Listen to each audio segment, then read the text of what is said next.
What's going on, everybody? Thank you so much for jumping into this video today. My name is Danny ColdBlood, aka MusicVidiot, and I am joined today by the one, the only, Ray Nelson. Ray, what is going on today, man? How are you doing?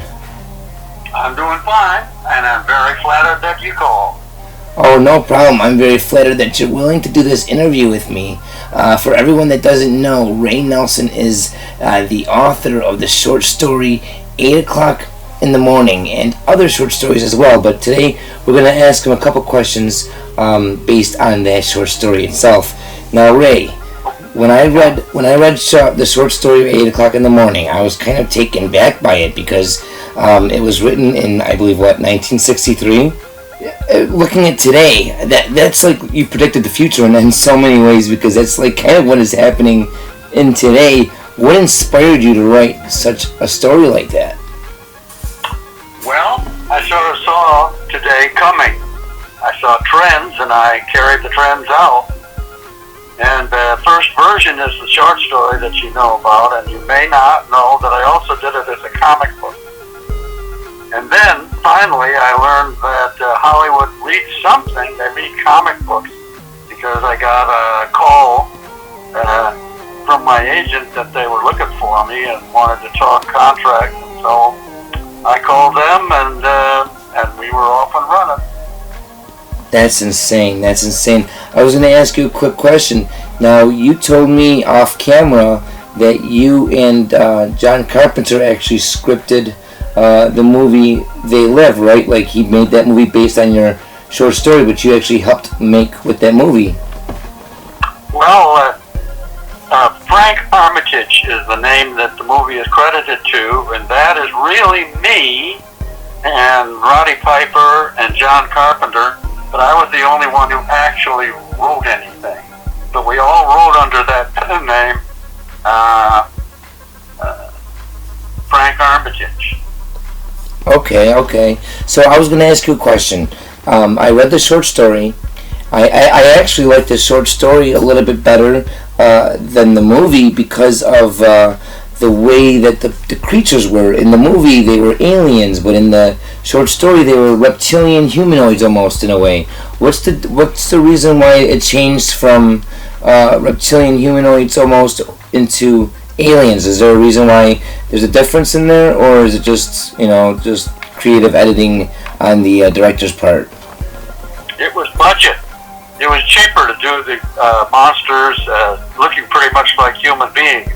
We would have had to stretch the budget to make them look like they are in the 8 o'clock in the morning story. And I was determined that we would bring that film in under budget so we would get to do sequel. Really? See, that was going to be my next question. I was going to ask you about sequels. Did you ever write a sequel to the short story? And then how would you feel if they ever came back with a redo for the movie or a sequel to the movie? What would be your thoughts on that? Well, I was thinking in terms of doing 2 movies after that one, carrying the story on further, but never got any further than shooting a few special effects photos for the sequel, and the special effects photos that were supposed to go into the second of the series of 3 films were used for advertising the first film, but when the sequels were canceled, that was it. Nothing more was done after that. It's a bummer. Who knows, maybe we'll see a sequel in the future. That would be pretty awesome. That would definitely be something I would be interested in. And I noticed in the movie that you guys actually shot one of the scenes towards the end of it in one of the underground tunnels in Los Angeles, and That's true. What's that? Nearly everything in that film was shot on location. Right. I was actually surprised to see that, though, because there's a lot of rumors that, back in the day that there was underground cities of aliens and stuff in Los Angeles. So when I seen the underground tunnels actually being utilized in the movie, I thought that was so cool because of the coincidences. I was wondering if that was kind of done on purpose in a way, or was that just a coincidence? Once again, budget. We didn't want to build any sets. Oh, okay.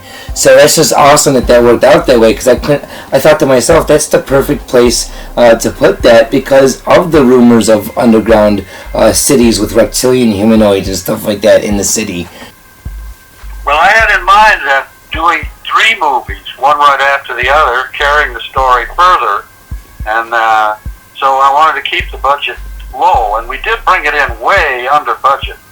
The backers were astonished that they made a fortune, and we made a small fortune, and we brought the film in so far under budget that I was sure they were going to make the sequels, but that never materialized.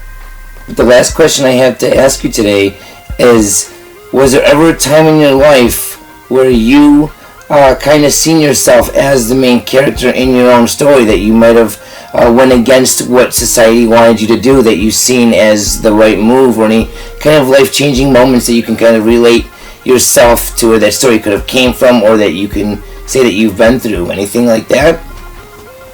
Well, actually, I've written things under a whole lot of pen names, and each one of those pen names corresponds to a different version of me. Ray, thank you so much for doing this today, man. I really do appreciate it. It's an honor and a pleasure to have someone as yourself with so much success jumping on a channel like this.